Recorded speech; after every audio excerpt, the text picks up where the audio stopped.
السلام علیکم ورحمۃ اللہ وبرکاتہ۔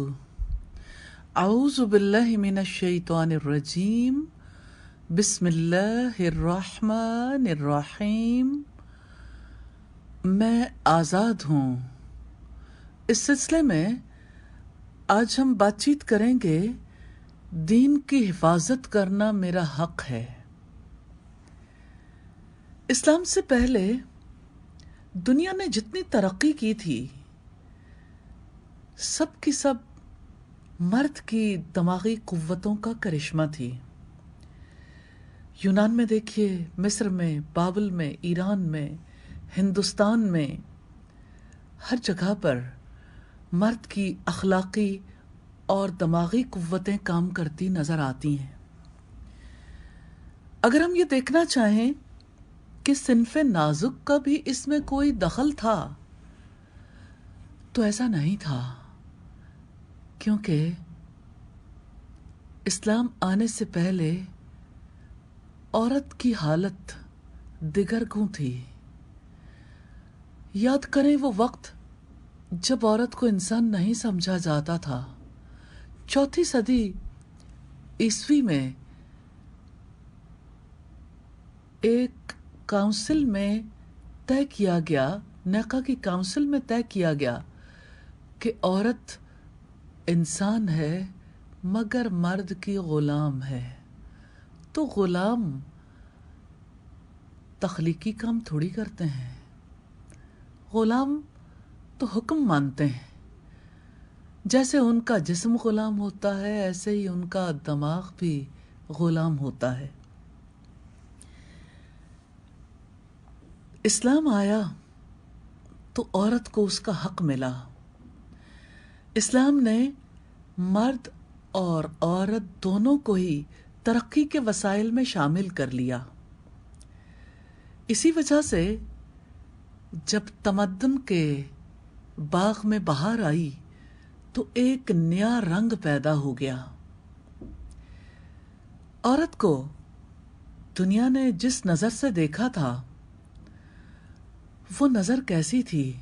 مشرق میں عورت کو سمجھا گیا کہ وہ مرد کے پاکیزہ دامن کا داغ ہے۔ یونان اسے شیطان کہتا تھا، تورات اس کو ابدی لعنت کا مستحق قرار دیتی ہے، روما اس کو گھر کا اثاثہ سمجھتا ہے، کلیسا اس کو انسانیت کے باغ کا کانٹا تصور کرتا ہے، یورپ اس کو خدا یا خدا تعالی کے برابر مانتا ہے۔ لیکن اسلام کا نقطہ نظر ان سب سے مختلف ہے۔ اسلام نے عورت کو اخلاق کی خوشبو اور انسانیت کے چہرے کا غازہ سمجھا ہے۔ امام بخاری نے صحیح بخاری میں سیدنا عمر کا یہ قول نقل کیا ہے کہ مکہ میں ہم عورتوں کو بالکل ہیچ سمجھتے تھے، مدینہ میں ان کی نسبتاً قدر تھی۔ جب اسلام آیا اللہ تعالیٰ نے ان کے متعلق آیات نازل کی، تب ہمیں ان کی قدر و منزلت کا اندازہ ہوا۔ صحیح بخاری کی روایت 5843 نمبر پر ہے۔ عرب جاہلیت میں بچیوں کو زندہ دفن کر دیا جاتا تھا، اس کے مقابلے میں نبی صلی اللہ علیہ وسلم کے اس قول پر غور تو کر کے دیکھیے، یا انجشا رویدک بالقواریر، اے انجشا دیکھنا یہ نازک آبگینے ہیں، ہینڈل ود کیئر۔ تو عورت کی جو قدر و منزلت ہے وہ اسلام کی وجہ سے ہے۔ اسلام نے عورت کو موقع دیے کہ وہ دنیا میں عظیم الشان کارنامے انجام دے سکے۔ اسی وجہ سے صحابیات نے اس سلسلے میں سب سے پہلے قدم اٹھایا۔ میں یہ سمجھتی ہوں کہ یہ بات بھی جاننی بہت ضروری ہے کہ دنیا میں جیسے باقی امور انجام دینے کے لیے عورت کی طرف دیکھا تک نہیں گیا تھا، دین کے معاملے میں تو औरत के बारे में कोई सोच भी नहीं सकता था कि उसे ऐसा मकाम दिया जा सकता है कि वो दीन की सरबुलंदी के लिए, उसकी हिफाजत के लिए कोई काम करे। हम सब जानते हैं कि दीन की हिफाजत दो तरह से मुमकिन है।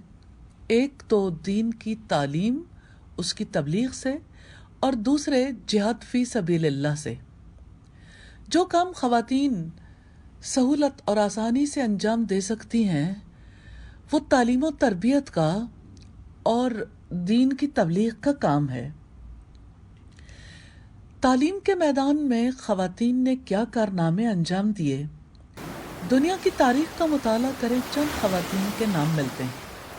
मिसाल के तौर पर तौरात में सैयदा मरियम और इंजील में सैयदा मरियम अज़रा और मिस्र की सैयदा आसिया का तज़किरा हमें मिलता है।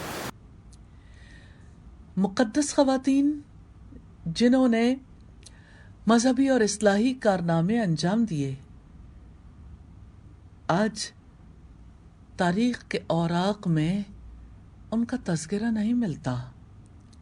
इसके मुकाबले में मुस्लिम ख़वातीन ने जो कारनामे अंजाम दिए, ख़ास तौर पर अज़वाज मुतहरात ने तारीख़ में सुनहरे अल्फाज में लिखे जाने के काबिल हैं।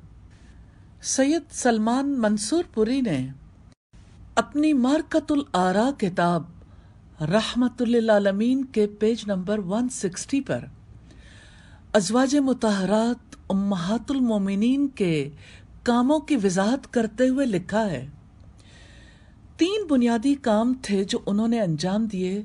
उम्मत की ख़वातीन को तालीम देना, उनके मारूज़ात नबी सल्लल्लाहु अलैहि वसल्लम को पहुँचाना, फिर जवाब ख़वातीन को समझाना, और तीसरा नबी सल्लल्लाहु अलैहि वसल्लम के अक़वाल, अफ़ाल, आपकी इबादात जो वो हुजुरात के अंदर करते थे, हिफ्ज़ और इत्तिक़ान के साथ उम्मत तक पहुँचाना, और इल्मी मुश्किलात में उम्मत के फर्जंदों की राहबरी करना।